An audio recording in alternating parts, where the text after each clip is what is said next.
বেকমালাকে বাসো ভালোই আছো? আমি তো তোমাদের দোয়া আল্লাহর মেলা রহমতে ভালোই আছি। আজকে একটা ছোট্ট ব্লগ ভিডিও নিয়ে তোমাদের সামনে হাজির হয়ে গেলাম। আজকে দুপুরে কি কি রানমু, কি কি খামু সবকিছুই তোমাদের হাতে শেয়ার করবো। আর আজকে পুরা ভিডিওটা দেখবে, দেখে যদি ভালো লাগে তাহলে অবশ্যই অবশ্যই কয়ে যাবে আমার ভিডিওটা কিভাবে হয়েছিল। আর দেখো আজকে কি কি রানতেছি, রানবো গরুর গোস্ত, তারপরে মুরগি গোস্ত রানছি, মাছ রানছি, যা যা রানছি ব্যাগটাই তোমাদের হাতে শেয়ার করবো। এই দেখো গরুর মাংস, এখানে 1.5 কেজি গরুর মাংস নিচ্ছি, তার বাদে আদা রসুন বাটা দিমু, তারা গেলে হুংনা মশলা দিয়ে দিতেছি, আমি গোলমরিচ দিছি, লং, দারচিনি, সাদা এলাচ, মুখটা লাঙ্গুল দিয়ে ঠাসি দিয়ে ভেঙে দিতেছি।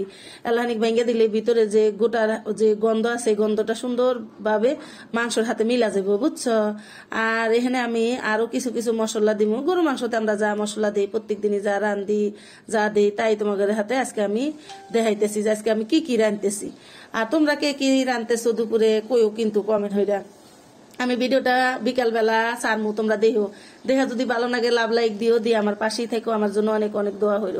এই দেখো এখানে না তেজপাতাও দিছি, তেজপাতা লোকা তোমরা যার যার মতো করে 2টা 3টা যা মন চাই তাই দিবার পারবে। এখানে আদা রসুন বাটা আমি 100 টেবিল চামচ করে দিছি, অর্থাৎ আমি 1 টেবিল চামচের এলাহানিক বেশি হইরে দিছি। আর এখানে আরো যে শুকনা মশলা সবকিছুই দিব। আর আমি একটু মশলা বেশি খাই, ব্যাক মশলার থেকে আমি আল্লাহ এই মশলাটা বেশি খাই। পেঁয়াজ দিতেছি, পেঁয়াজটা হইল গা তরকারির ঝোল যদি তোমরা ঘন খেবার চাও তাহলে পেঁয়াজ আলা বেশি দিবা, আর যদি ঝোল পাতলা খেবার চাও তাহলে পেঁয়াজ একটু কম দিও। পেঁয়াজ কম বেশি দেওয়া যায়, পেঁয়াজ বেশি দিলে বেশি স্বাদ লাগে, তা তো জানোই তোমরা, তাই না। আর আমি তো কাঁচামরিচ দিছি, কাঁচামরিচ কেন দিছি জানো, জাল জাল হইব। কাঁচামরিচের জালটা কি যে ভালো লাগে।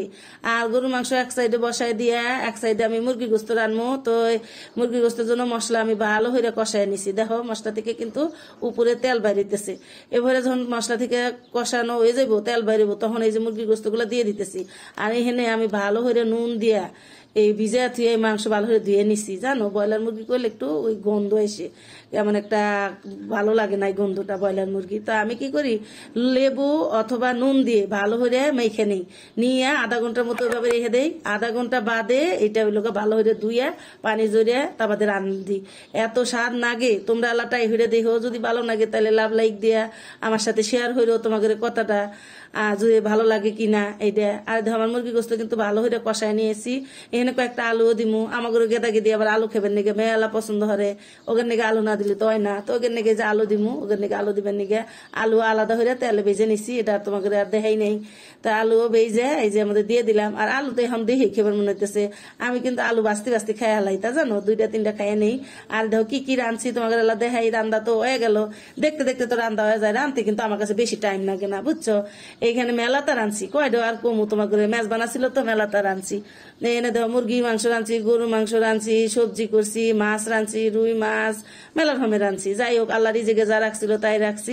ভিডিওটা ভালো লাগলে লাভ লাইক দিয়ে পাশে থেকে আল্লাহ হাফেজ।